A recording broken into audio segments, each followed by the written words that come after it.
السلام علیکم۔ حضرت سلیمان علیہ السلام نہر کے کنارے بیٹھے ہوئے تھے کہ ان کی نگاہ ایک چوٹی پر پڑی جو گیہوں کا ایک دانہ لے کر نہر کی طرف جا رہی تھی۔ حضرت سلیمان علیہ السلام اس کو بہت غور سے دیکھنے لگے۔ جب چوٹی پانی کے قریب پہنچی تو اچانک ایک میڈک نے اپنا سر پانی سے باہر نکالا اور اپنا منہ کھولا تو یہ چوٹی اپنا دانہ لے کر اس کے ساتھ اس کے منہ میں چلی گئی۔ میڈک پانی میں داخل ہو گیا اور پانی ہی میں بہت دیر تک رہا۔ سلیمان علیہ السلام اس کو بہت غور سے دیکھتے رہے۔ ذرا ہی دیر میں میڈک پانی سے باہر نکلا اور اپنا منہ کھولا تو چوٹی باہر نکلی، البتہ اس کے ساتھ دانہ نہ تھا۔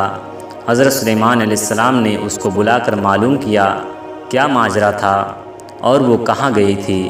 اس نے بتایا کہ اے اللہ کے نبی، آپ جو نہر کی تہ میں ایک بڑا کھوکھلا پتھر دیکھ رہے ہیں اس کے اندر بہت سے اندھے کیڑے مکوڑے ہیں۔ اللہ تعالیٰ نے ان کو وہاں پر پیدا کیا ہے، وہ وہاں سے روزی تلاش کرنے کے لیے نہیں نکل سکتے۔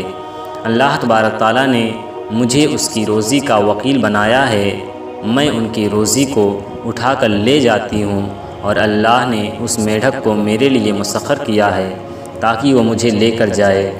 اس کے منہ میں ہونے کی وجہ سے پانی مجھے نقصان نہیں پہنچاتا، وہ اپنا منہ بند پتھر کے سوراخ کے سامنے کھول دیتا ہے، میں اس میں داخل ہو جاتی ہوں۔ جب میں اس کی روزی اس تک پہنچا کر پتھر کے سوراخ سے اس کے منہ تک آتی ہوں تو میڈک مجھے منہ سے باہر نکال دیتا ہے۔ حضرت سلیمان علیہ السلام نے کہا، کیا تو نے ان کیڑوں کی کسی تسبیح کو سنا ہے؟